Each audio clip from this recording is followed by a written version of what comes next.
Here we go. Here we go. Code of Ethics Podcast. Yes, sir. T-Mazz. Compton Musa. What up, Yes, though? yes. We up in here. Never break code. Never break code. Yeah. I like that. Yeah, never break code. Hey, That's make a sure good you like. slogan right there. Make sure you comment. Make sure you subscribe. Shout out to our sponsors, man. Needle and Threads. Shout out to all the thread heads out there. That's the supporters of Needles and Threads. Make sure you hit up their website. Hit them on IG. Type in the code COE. Get 10% off. Get that Big 10% salute. off, y'all.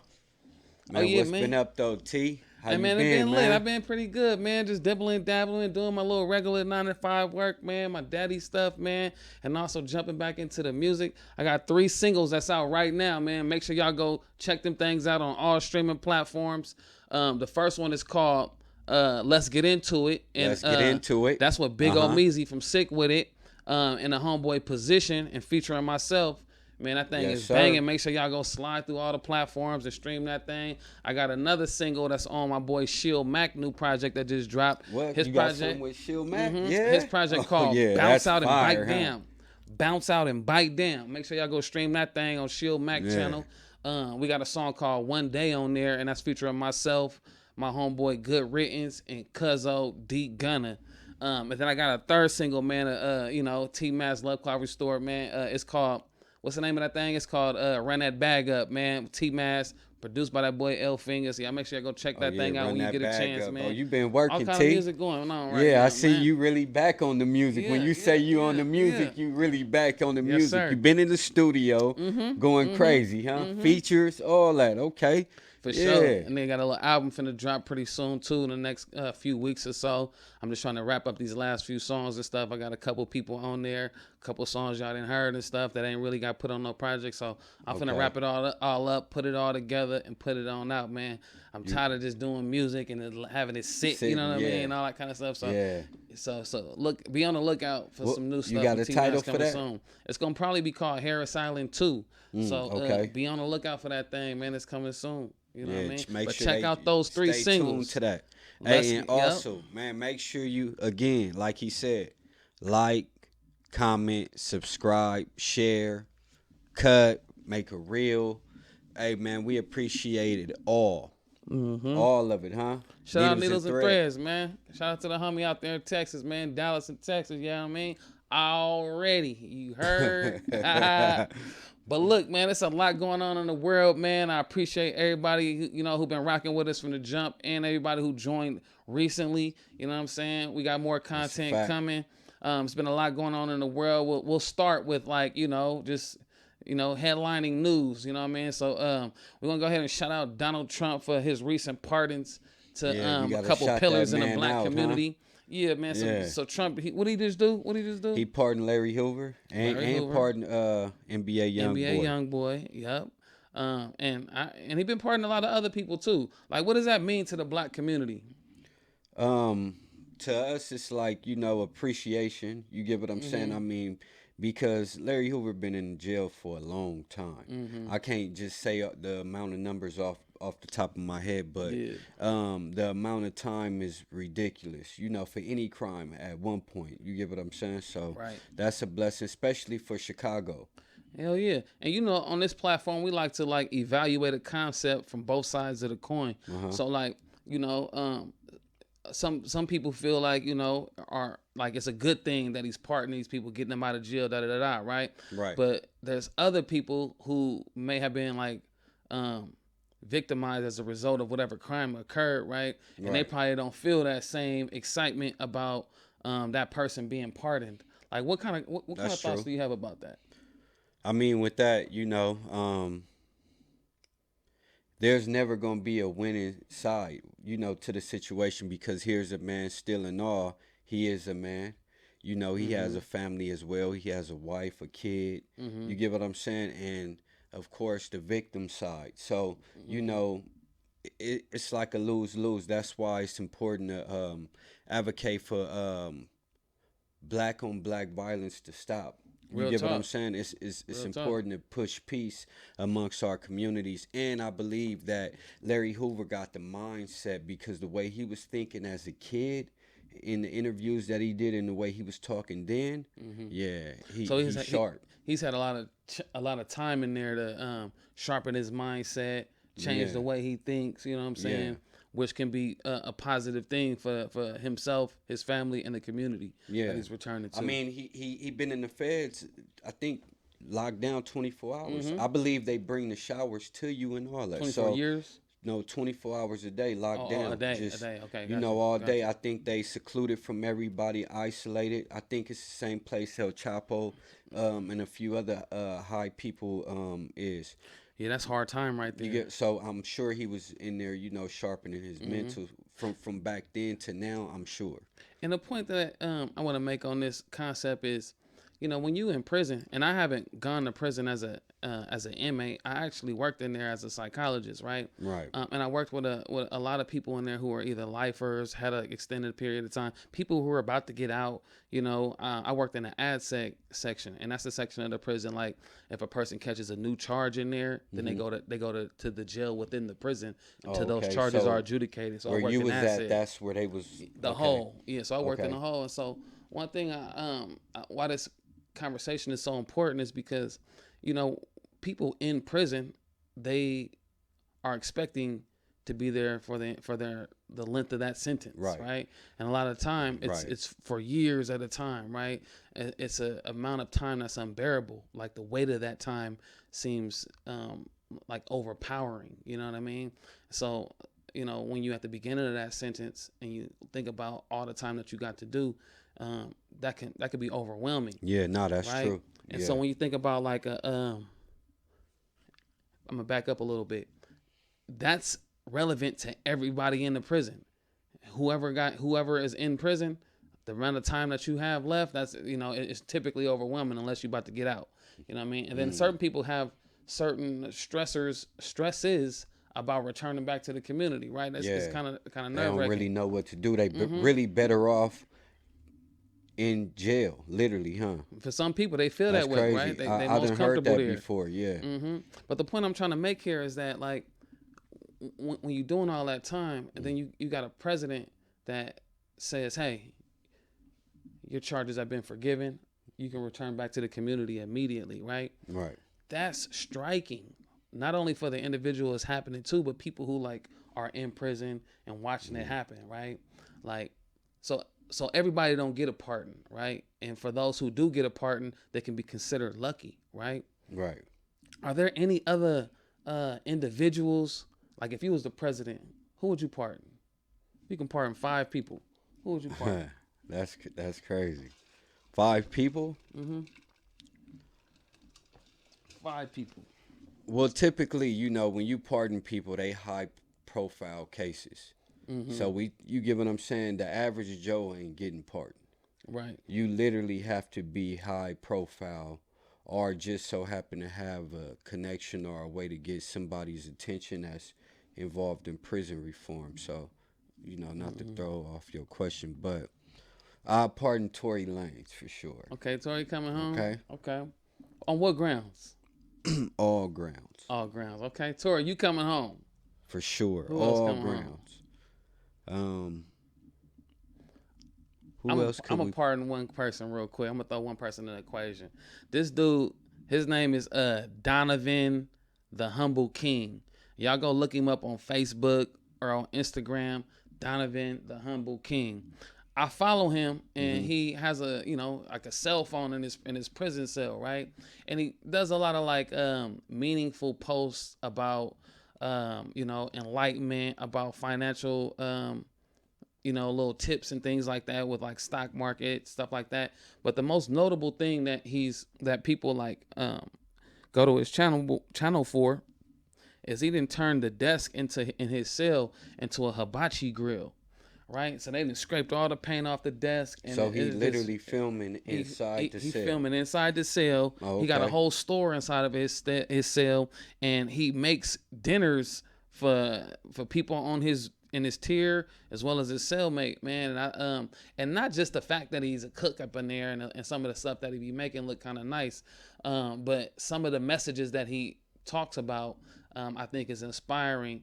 And when you think about, like, what the meaning of prison is supposed to be. It's supposed to be like rehabilitation, reform, go there, come out with a new mindset, things like that, right? Ready for a change in life. You get what I'm saying? Yeah. And from these videos, I feel like he has no sort of alternative motive or ulterior motive to post this way, but it's very positive. Comes from a very enlightened place.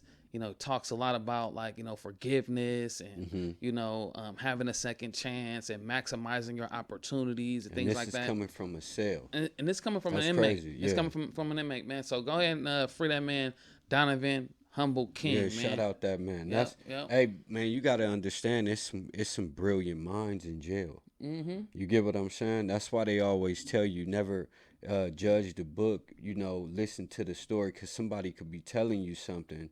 You get what I'm saying? That's good for you, good for the soul, food for thought. But because of how they look or they place in life, you might not take the time to listen to them and give them the proper respect. That's right. And that information can really be dear to your life, That's right. That's crazy. But on the pardon... We got 2. We got 3 more people to do. Pardon Keefy D. Keefy D, you coming home, man. You coming home, man. Tell us what's going on with Keefy D and what makes you want to pardon him. The man is just old. It's sad. You know what I'm saying? He really could just be talking. You get what I'm saying? Clickbait, and it got out of hand. He could be telling the truth. But if he's telling the truth about them doing what they did to Tupac, then he would be having to tell the truth about the under the table money that was flowing in exchange for certain things to happen, which we don't know. It's like too much publicity into the cases to where you really don't know. It'd be so much information going out as if it's like a CIA classified file. You get what I'm saying? Like even with the Diddy cases, so much false information going out as if you dealing with NASA or it's crazy. But with him, he's just old, man. It's like I used to watch the old Italians go through the RICO cases and stuff on trial. And you just see these dudes, they 70 years old facing 50 plus years, That's one thing, man, about the legal system, man, is depending on the charge that you have and depending on the judge that's assigned to your case, man, you can be sentenced to an amount of time that you won't even live to see. Yeah, I've seen somebody sentenced to 500 and some years before, and again, I worked in the prison as a psychologist, and you wonder why this young man is attempting suicide so much or threatening to take his life and always ending up in in the hole for suicidal ideation, things like that. It's because the amount of time that's hanging over your head is unbearable. Who can deal? That's crazy. Who can fight 500 years? Yeah, you can't. Hey, it's crazy because you bring that up. It's a YouTuber that actually records in his cell that he got his channel is booming. It's bringing in a lot of traffic. I think it's called the Who's podcast, and his name is I think Baby B Braze, some young cat, California, right? I think this kid got 200 and something years. You get what recently. Wow. So what you saying about the year? It's like 200 years, man. It's a little kid. This kid, he ain't even seen life. Wow. He got 200 and some years. Wow. How do you put that on somebody? And you expect him to just go throughout his days in prison as a model inmate.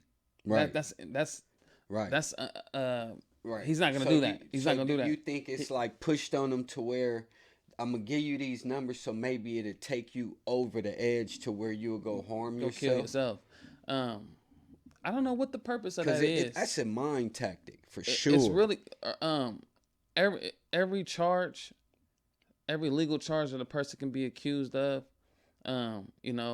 is associated with a quantitative amount of time. right? Meaning a range of time that you can do for that charge, right? Right. And so every charge that you convicted of, the judge has the option to run it concurrently or Right. I don't even know what the other option is, but they can run it together or back to back, right? And I think that some things that goes into a judge's decision to sentence you to a longer amount of time or a shorter amount of time is aggravating or mitigating circumstances, right? Those aggravating circumstances are the heinous parts of the crime, right? True. You attacked a vulnerable person, an old lady, it was overkill. You stood so over why not and, just life without the possibility of parole? That's it. So any lawyers, anybody out there that got a paralegal or a legal background, go ahead and chime in the comments, man. Let us know. It's like, we understand life without the possibility of parole. There's no coming home. There's no going to board whatsoever, right? But 200 years is 500 years. That's like a mind thing where now are you targeting the people to where they go overboard and they can't sit in that moment and dwell on that time and take they self out? Like, what is it what's the reason for that? In my experience, people who were LWOP, meaning life without parole, but your sentence didn't say that. It said 500 years. A lot of those people have having a lot of behavioral issues in prison, right? Because there's no motivation to do right. Yeah, at all. Whatever is right is considered. 1,000 write-ups.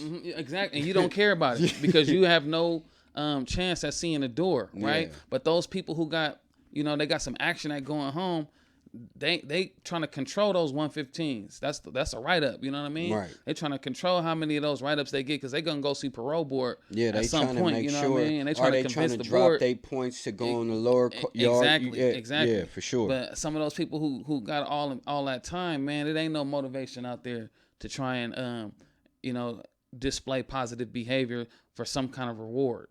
What is the reward when you got 500 years? It ain't really no reward. You done. You doing time. You living really just you're gonna die in there. Out. You get what You're I'm gonna saying? die in there. So they in there stabbing, drugs. You know what I'm saying? Breaking rules, all that. So Anything hopefully goes. you get attached to something and be addicted to something that you can't come from under. All right. So since we talking about jail. We talking about feds. How you feel? All right, let's throw some music in there because I love the way NBA YoungBoy got out. He going on tour. He cracking.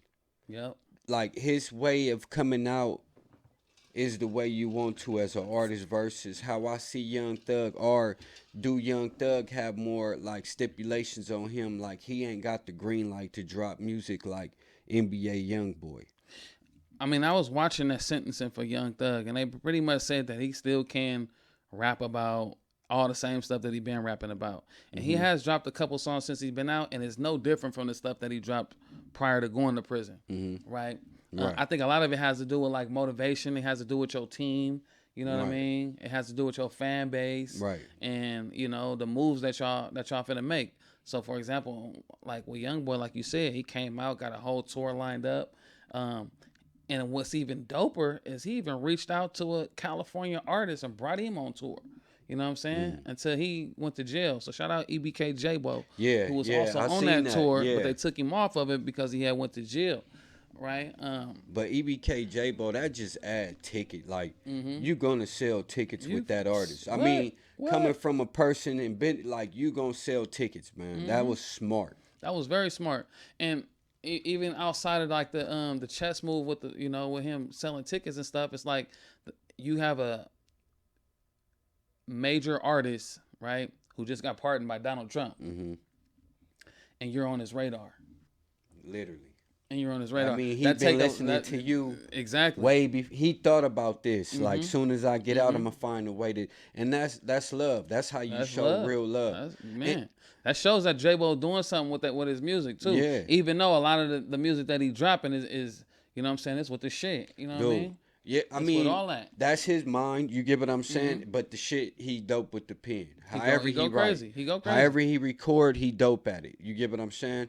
How do you feel like? Cause the dude, EBKJ, he got a strong presence still. Most artists, when they go to jail, you get what I'm saying, come out, drop, go to jail, come out, drop, they kind of like don't keep the same momentum. But it's like, man, as soon as he drop, He no matter understand the what, internet. he doing Yeah. numbers. He understand this internet. He understand the algorithm. He understand his fan base. And I think those are some important characteristics to have as Very an artist, important. right? And you have to understand how these waves of listeners, how they come, right, and what they want. So, and I feel like he is feeling that need for those fans, and I think that's why he's continuing to grow. And it's also happening organically too, because like you don't hear him on the radio or nothing like you that, don't. right? You But don't. you do hear him, and then you also don't see him like signing to no labels. Although I did see a couple of videos of like people in his group that then went here and there and signed a little deal here and you there. do that. But him I'ma as a push as, you as over a here, get individual, you he started his own label, right? And just to see them, moving independently is really dope, Right. right? And how consistently they drop in music, and how the music that is being dropped is all in a particular lane that I feel like they're dominating. You know what I mean? Yeah. And it's the Ball it's the hogging drill for music. sure. Yeah. It's the drill music shit, right? And he really understands that shit, man. And he's feeling that need, filling that void. And he's doing numbers right now. Everything they drop is doing numbers. Nah, that's what I like, man. And it's just crazy to watch it, because when you analyze music, you always see that dip with artists, but with him, it's like soon as he drops. One thing that I'm seeing though, when I like sit back as just a listener, not as an artist, is what I hear the fans wanting right now, and I think this is probably stems from the Kendrick Drake stuff that happened last year, is they want to hear you go at somebody. Yeah. They want to hear you name drop that person. Yeah. They want to hear you talk crazy about his whole crew. Yeah, ain't they want no to hear you more talk slimy as you can, but they want to hear the person's name. Yeah. Every other bar. They want you to out it. And that shit will do numbers. Yeah. Especially if they know who the person is, and it's not like it's not hidden, it's not covert. Yeah, it's don't very want out that in the no open. more. Yeah. They want it all out in the open. Like where we came from several years ago, it was a little bit more covert, right? It was hidden a little bit. You could take a shot, Now it's very blatant and just that's true.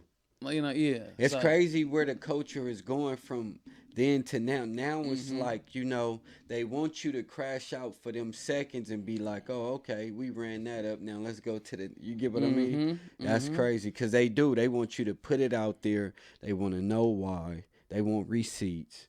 You get what I'm saying? You got to have evidence, or they not backing it. It's like watching Baddies. The TV show Baddies, you know what I'm saying? A real reality show. It's like watching a reality show. Exactly. Every section of it, you get what I'm saying, has become a reality show. And that's why you see a lot of the drama doing numbers. You know what I'm saying? That's what people want to hear. And this is not to discredit anybody who do any other type of music. But when you think about like when people have those thoughts about, man, why is my music not doing numbers that I expect them to do, considering this market of people that I promote my music to, they want to hear you go at a nigga head. But it's always been like that. Like I've always heard artists complain to where they like, hey, the labels won't let me put positive music out. You get what I'm saying? Yeah. They want the other type of music. That's why that's crazy. You certain say that. artists didn't get big as they did, even though they had the talent. They could write, sing their ass off, rap their ass off. But if they was talking that Common shit, you rap it like Common had to go do movies. Exactly. No disrespect to the man, but I'm saying as far as the culture, they wasn't finna allow that conscious shit to blow up. Although he has dropped some classics out there that I always get play in my ride. But the masses of people, they want to hear a particular type of style, which is rooted in drama. He had Erykah Badu. That's like a cheat code. You get what I'm saying? Kai Cenat. Okay. Kai Cenat just came out with something called Streamer University. Yeah, right? I checked that out. And it's like an actual university where they have all kind of big streamers working as the professors of this university, and then they have, you know, moderate to smaller streamers as the students, right, and they have to go to different classes that's related to streaming. I watched a couple of episodes.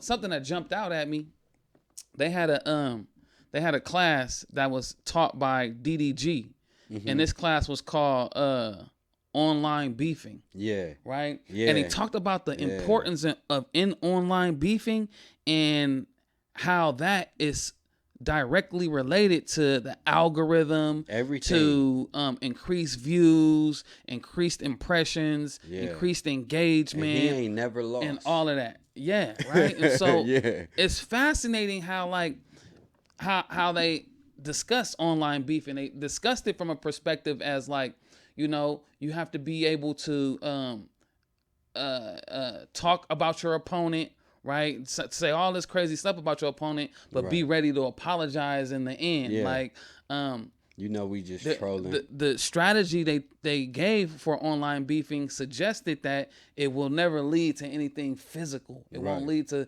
violence. Yeah, none of that stuff. You won't get canceled. Nothing like that. Beef. When we see each other, we cool. But that's not 100% true, right? We didn't see shit with like we didn't see so many artists get literally killed. That's true. You know what I'm saying? I mean, because from a streamer standpoint versus an artist standpoint, you got two different looks. A streamer is gonna put some shit together. It's like improv, really. Right.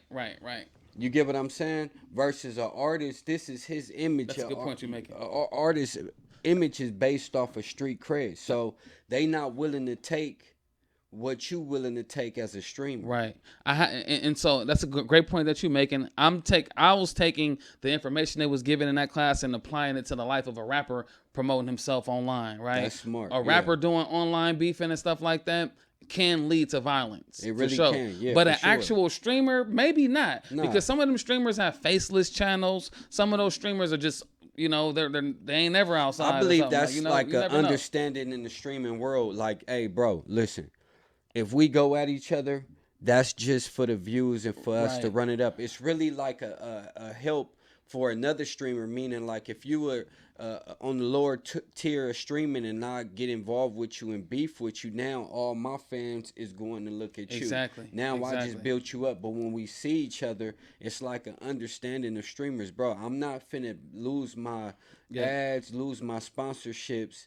We're beefing online. Good point, because DDG did say that when somebody comes at me to try and beef with me, right, and I'm considering if I'm going to beef back with them, first it got to be something in it for me, meaning they got to be big enough, right, for him to get involved. Right. And then secondly, what he said is that, what was the point you was just making? Because it kind of speaks to that. What the hell did he say? Which part? Where a streamer, where he's not even like, if we ever see each other, we not finna do nothing. We have that's what it is. He said he called him a business partner. They're not literally. He's not calling them. They're a business partner. Streaming. That's what it was. Because I checked out the Streaming University, and shout out to Kai Sinet and the whole Amp Click. I like what they doing. They doing some good stuff over there. And they smart as fuck. They changing the game. And then just how he made it to where all streamers can interact with each other. You get what I'm saying? He had teachers, he had security, even the janitors had a role into the university. Exactly. And they was funny as fuck. And everybody in class with their phone stream. Everybody. It's like the total opposite of what we were trained of what school is, right? School, in traditional school that I went to become the position that I have, you can't have no phone on in there. You know what I'm saying? It ain't fun. You can't like cuss and talk how you want to. Yeah. You typically couldn't be yourself 100% of the time because you have to kind of code switch a bit, right? Be professional, so to speak. But in this whole streamer university, it was like the professors was calling the students niggas. The professors was boxing the students. You know what I'm saying? They was catching fades and shit. Oh boy, the gloves. It's like, and they was on their phones in the middle of class streaming, showing they interacting with their chats and shit. Like, it's different. It was pretty dope. That was crazy. I even seen them. One dude tried to sneak onto the campus and they carried him off. I like that. I like the interaction for the kids. It gave them more than just being at home sitting in the room streaming. Right. And then they made it to where it was really like a university. They throwing parties. They doing it. It was lit. Let's talk about why that's so important right now, because the going to school and getting higher education has had a negative connotation associated with it, right? Right. Like you playing a white man's game, you are building a whole lot of debt just to pay them back and go and work for them to pay them back. It's you go to school and get a degree and end up working somewhere that's totally not related to your degree, right? And I think that puts a bad taste into young students' mouths who are considering college, considering higher education. What's so important about what we see with the Kai Cenat Streamer University is that it's making school fun again, right? And it's changing that narrative that, you can't be yourself, right? When I look at just my own children, right? A lot of them love online gaming. A lot of them love streaming. You know what I'm saying? If not streaming themselves, going to watch people stream. Right. Watching on TikTok, on Twitch, and all of that. Learning different strategies about different games from streaming. Like it's very involved into our culture in 2025. For them to associate streaming with higher education, and I think it just kind of gets learners in that mode of learning, you know what I mean? Of learning a structured curriculum and then applying that to what you're trying to do professionally. I think it's really dope. And that's another thing that you talked about as far as how people try to dumb down or say, school ain't this, school ain't that. Like, you really could say that about any profession. You get what I'm saying? Even if you go become an entrepreneur, say like if nothing you do or plan works out for you, then you have nothing to back up. You don't have no 401k. You don't have. So it's pros and cons to any field. It's really a choice. I say, hey, go to school. Figure it out. Learn. Live. You get to stay on campus. You can see things. You can, interact with kids. You can see a different environment. And then you might not like that, but at least you experienced it to see if you don't like it. Don't go off of somebody else is saying, because their experience might not be yours. Right. Because I see a lot of kids that love school. And going to Streamer University is not going to you ain't going to become a doctor or an engineer and nothing from that. But how I see it benefiting people professionally is with business and marketing. Facts. Streamers are some of the top go-to people for these Fortune 500 companies when it comes to marketing new products, right? They create these different affiliate contracts with different popular streamers, have them rock their clothes or their product in their videos, even and it artists. Gets out to the millions of people that watch those streamers. Everybody got to go to a streamer, even artists. So it's a huge benefit of going through a program like what they offer at Streamer University, because I think it can help you with being that dynamic marketer or streamer who is able to kind of build with companies and cross promote. That's true. And things like that. So it do give you a lot of hands-on understanding when it comes to that. Yeah, that's a fact. I think that they own to something with that. That's a fact. I'm just curious to see what it's going to look like in the coming years. That's so a fact. Kai Cenat, tap in, Kodak, this podcast. We trying to, you know what I mean? We trying to run some plays. You feel me? So hit us in a DM, all that. Nah, that's crazy, man. Hey, I seen a headline with L.A. Russell. Oh yeah, with Russell. Yeah. I be cracking up when you call him L.A. Russell. Yeah, I always say that, huh? La Russell. He from L.A., man. So it's L.A., man. Compton Moose. It's a habit, here, man. Hey, man. What was the headline though? For La Russell. It was just basically talking about his show he was supposed to do here in Vegas. So he was scheduled to do a show this past weekend here in Las Vegas, but I believe he canceled or something like that. But he canceled and then had another show back in Stockton the same night. Nice. So a lot of people was a little bit upset, reaching out to him online and on Instagram, just voicing their concerns with getting either refunds or did he when do it's another be rescheduled. Date? I think I heard that it's going to be pushed back to August. So what do you think about that when artists they cancel a date after a show has been promoted for several months, and then they cancel that date and replace it for another date that's in another city. Like what? Like as a listener, like what? How does that feel? I would feel some type of way if I was really going to that concert and I'm a fan of that person and I purchased my ticket. Only because you going to a different city to perform. Right, because if he didn't, if he was like a health issue or some shit like that, then we understand, right? But when you go perform at a whole nother city and you post a whole video like Stockton, I'm here, you like, you supposed to be in Vegas. Yeah, you did that. So obviously it was some kind of business shit going on or something. Who knows? Promoters be bullshit too. A lot of it's you really got to be on promoters' ass, man. They come with real tricks. That movie Janky Promoters, that shit that's real shit. Man. Yeah. Oh, I didn't ran into some janky promoters who they will throw a show, book an artist who got somewhat of a following, and then book a whole bunch of other smaller artists to pay that artist, right? Literally. And charge those artists, those smaller artists to perform and to sell tickets, right? To get people to come and watch them perform. And then once you sell those tickets, you still got to get a promoter in them a percentage of what you made, right? Yeah. So it feel like it's janky all the way around the board, you know what I mean? Yeah. And I just feel like ways to get around that is do shit like what the homeboy DJ Gutter Butter is doing. It's like throwing your own shows, you know what I mean? Getting with a particular artist who got a fan base in certain regions and putting the money up, sponsoring your own events, you know what I'm saying? Getting with a couple other sponsors potentially, and getting a venue, and that's how it should really go though. Mm-hmm. That's the correct way to do it. The thing is, a lot of promoters be scared to lose out, but 9 times out of 10, it ain't the ticket sales that's where you're gonna win. It's really like the other things you have, whether you provide merch, bar, anything else. But as a promoter, they could literally do exactly what you're saying. Put the show together, take care of the artist, take care of whoever you need to take care of. Don't put the artist's cash flow on somebody else selling tickets, because they do that. If they get an undercard on there, give them hey, you got to sell 20 tickets or bring this amount of people, But exactly how you saying to do it is the way to do it.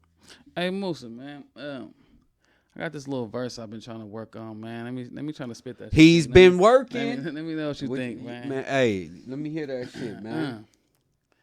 I grew up with some shooters who never graduated from elementary. On podcasts like this, I keep it 100 like a century. I seen a whole lot. Plus, my stomach was empty. I went the smart route. Still felt like the hard route. Grinding, trying to make it out. A1 can't make it out. That's the part that's hard to keep. Some of us is hard to reach. Rockin' till it's over, baby. I was born a soldier, baby. Used to eat cereal with powdered milk. Had to find my way around the Ville and try not to get killed. God is the greatest. One day all this shit gonna pay off. Remember, I got laid off. Then I got paid off. Moral of the story, all that paper gone. Some of us ain't make it home. My chick still complaining though. Pants still hanging low. I had to ride my wave alone. Had to leave them hoes alone. They called me the chosen one. This shit registered. Nah, they said a ghost gun. When I put this wrinkled white coat on, I turn into the goat one. Don't run. Yeah, I like that. Yeah, you really been on your shit, huh? Yeah, you back sir. cracking with the music. Sir. Trying to get it cracking, man. Like I said, we got 3 singles out there right now. Just dropped like over the last week or 2. One called Run That Bag Up. The second one called One Day. The third one is called Let's Get Into It with Big Ol' Meezy in Position. Y'all go stream them things. Man, go stream that. Man, go check out some new music. It's always good to hear some good music. Yes, sir. You get what I'm saying? Make sure you go stream Let's Get Into It by Big Ol' Meezy featuring T-Mazz in Position. It's on all platforms right now. Go run it up, man. Let's get it. Hey, man, and make sure y'all check out Needles and Thread. That's Needles and Thread. You get what I'm saying? Go check out their merch. Purchase you something. In the checkout, make sure you hit the promo code COE. COE. Get that 10% off. You get what I'm saying? Hey, shout out to everybody out there. You get what I'm saying? Shout out to everybody that's trying to make it. Yeah. Code of Ethics Podcast, man. We're a podcast. We never break code. Never break code, man. Keep going. Keep going. One foot in front of the other one. You know what I'm saying? If you bump your head, Be all stop, right. learn, Yeah. learn from that mistake. It's not Keep it's not a going. loss, it's a learning experience. You know what I mean? So That's a look at fact. losses like that. I think a lot of this stuff has to do with reframing, like how we look at the world, how we look at our situations. You know what I'm saying? If you overly judgmental towards your situation, it's going to probably seem that much more overwhelming. But if you're able to kind of look at it objectively, meaning like step outside of yourself and just be observant of your situation, you know what I mean? And let yourself think what you're going to think and let yourself feel what you're going to feel. But let those thoughts and those feelings pass, you know what I'm saying, without being judgmental towards why I'm thinking this or why I'm feeling this, you know what I mean? And I feel like it can help us deal with stress, deal with things like anxiety, you know what I'm saying? But stop being so judgmental towards yourselves, you know what I'm saying? Give yourself a break. Allow yourself to think and feel what you're going to feel. Allow that to pass, and let's get right back to business, you know what I'm saying? Don't focus too much on what's to come in the future. Don't focus too much on what already happened in the past. Let's real. stay focused on what's happening right this second, you That's heard? real. Y'all heard the man. Hey, check us out. Make sure y'all subscribe, like, comment. Remember what he just said, man. Take that. Never break code. Let's get it.